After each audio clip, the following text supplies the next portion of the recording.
சரிதான் சரிதான் என்று நீ தலையை ஆட்டி காட்டுவாய்.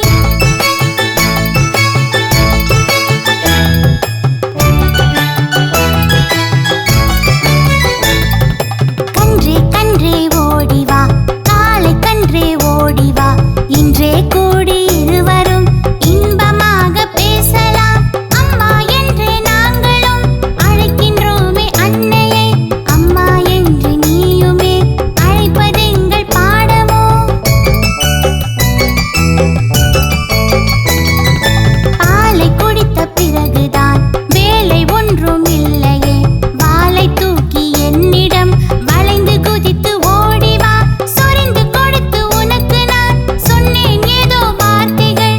சரிதான் சரிதான் என்று நீ தலையை ஆட்டி காட்டுவாய்.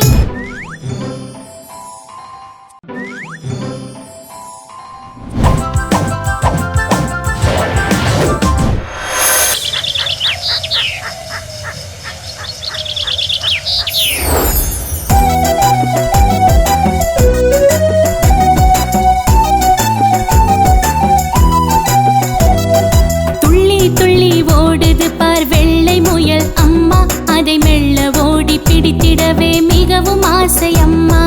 பஞ்சு போன்ற உடலை தடவி பார்க்க ஆசை அம்மா, நான் கொஞ்சி பேசி கூடி ஆடி குதிக்க வேண்டும் அம்மா.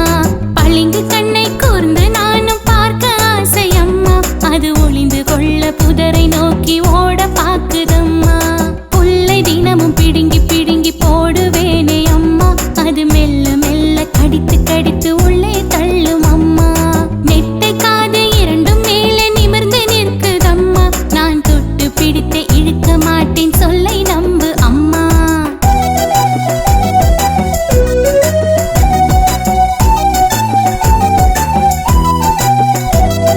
துள்ளி துள்ளி ஓடுது பார் வெள்ளை முயல் அம்மா, அதை மெல்ல ஓடி பிடித்திடவே மிகவும் ஆசை அம்மா. பஞ்சு போன்ற உடலை தடவி பார்க்க ஆசை அம்மா, நான் கொஞ்சி பேசி கூடி ஆடி குதிக்க வேண்டும் அம்மா. பளிங்கு கண்ணை கூர்ந்து நானும் பார்க்க ஆசை அம்மா, அது ஒளிந்து கொள்ள புதரை நோக்கி ஓட பாக்குதம்மா. புல்லை தினமும் பிடுங்கி பிடுங்கி போடுவேனே அம்மா, அது மெல்ல மெல்ல கடித்து கடித்து உள்ளே தள்ளும் அம்மா. நெட்டை காது இரண்டும் மேலே நிமிர்ந்து நிற்குதம்மா, நான் தொட்டு பிடித்து இழுக்க மாட்டேன் சொல்லை நம்பு அம்மா.